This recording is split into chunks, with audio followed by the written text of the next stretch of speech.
ಬೆಂಗಳೂರು ಆಯಿತು, ಈಗ ಜಿಲ್ಲೆಗಳಲ್ಲೂ ಕೂಡ ಫುಡ್ ರೇಡ್ ಮಾಡ್ತಾ ಇದ್ದಾರೆ ಅಧಿಕಾರಿಗಳು. ಸಹಾಯಕ ಆಯುಕ್ತ ಮೊಹಮ್ಮದ್ ಶಕೀಲ್ ನೇತೃತ್ವದಲ್ಲಿ ಈ ಒಂದು ದಾಳಿ ನಡೀತಾ ಇದೆ.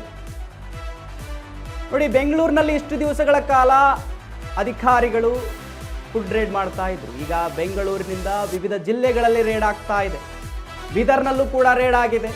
ಸಹಾಯಕ ಆಯುಕ್ತ ಮೊಹಮ್ಮದ್ ಶಕೀಲ್ ನೇತೃತ್ವದಲ್ಲಿ ದಾಳಿ ಆಗಿರ್ತಕ್ಕಂಥದ್ದು.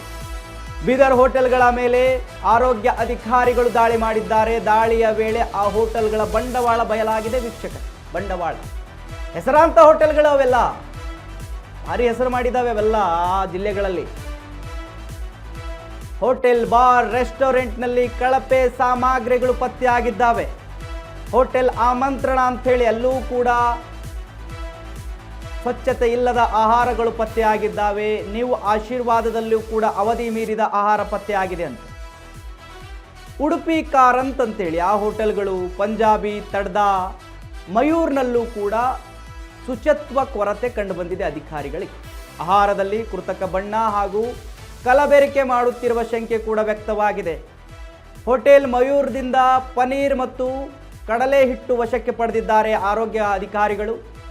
ಖಾನ್ ಚಾಚಾ ಹೋಟೆಲ್ನಿಂದ ಮೆಣಸಿನ ಪುಡಿ ಕೂಡ ವಶಕ್ಕೆ ಪಡ್ಕೊಂಡಿದ್ದಾರೆ. ರಾಯಲ್ ಅನ್ಮೋಲ್, ಕಿಂಗ್ ಹೋಟೆಲ್ಗಳಲ್ಲೂ ಕೂಡ ಮಾದರಿಯನ್ನು ಸಂಗ್ರಹ ಮಾಡಿದ್ದಾರೆ. ಸಂಗ್ರಹಿಸಿದ ಆಹಾರದ ಮಾದರಿಗಳನ್ನು ಲ್ಯಾಬ್ಗೆ ರವಾನೆ ಮಾಡಲಾಗಿದೆ.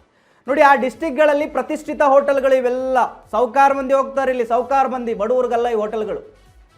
ಹೋದ್ರಿ ಅಂದರೆ 1,500 2,000 ಬಿಲ್ ಆಗುತ್ತೆ. ಅಂಥ ಹೋಟೆಲ್ಗಳಲ್ಲಿ ಅಧಿಕಾರಿಗಳು ಯಾವಾಗ ಎಂಟ್ರಿ ಕೊಟ್ಟು ಪರಿಶೀಲನೆ ಮಾಡ್ತಾರೋ ಅಲ್ಲಿನ ಆಹಾರದ ಕೊರತೆ ಎಷ್ಟಿದೆ ಅಂತ ಹೇಳಿದ್ರೆ, ಶುಚಿತ್ವದ ಕೊರತೆ ಮತ್ತು ಇವರು ಗ್ರಾಹಕರಿಗೆ ನೀಡುವ ಆಹಾರದಲ್ಲಿ ಎಷ್ಟೆಲ್ಲ ಅವರಿಗೆ ಆರೋಗ್ಯ ಸಮಸ್ಯೆಗಳಾಗ್ತವೆ ಅಂತ ಹೇಳಿದ್ರೆ ಬಟಾಬಯಲಾಗೋಗಿದೆ ಇವರ ಒಂದು ಬಂಡವಾಳ ಹೋಟೆಲ್ಗಳದ್ದು. ದೊಡ್ಡ ದೊಡ್ಡ ಹೋಟೆಲ್ಗಳ್ರಿ ಅವೆಲ್ಲ.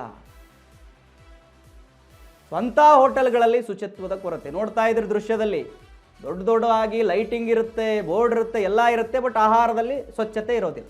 ಈಗ ಆ ಒಂದು ಆಹಾರದಲ್ಲಿ ಏನೇನು ಕೊರತೆ ಇದೆ ಎಲ್ಲ ಸಂಗ್ರಹ ಮಾಡಿದ್ದಾರೆ, ಲ್ಯಾಬ್ಗೆ ಕಳಿಸಿದ್ದಾರೆ. ಸೊ ಫೈನಲ್ ಆಗಿ ಒಂದು ವರದಿ ಬಂದ ನಂತರ ಅವರ ಮೇಲೆ ಕ್ರಮ ಆಗುತ್ತೆ.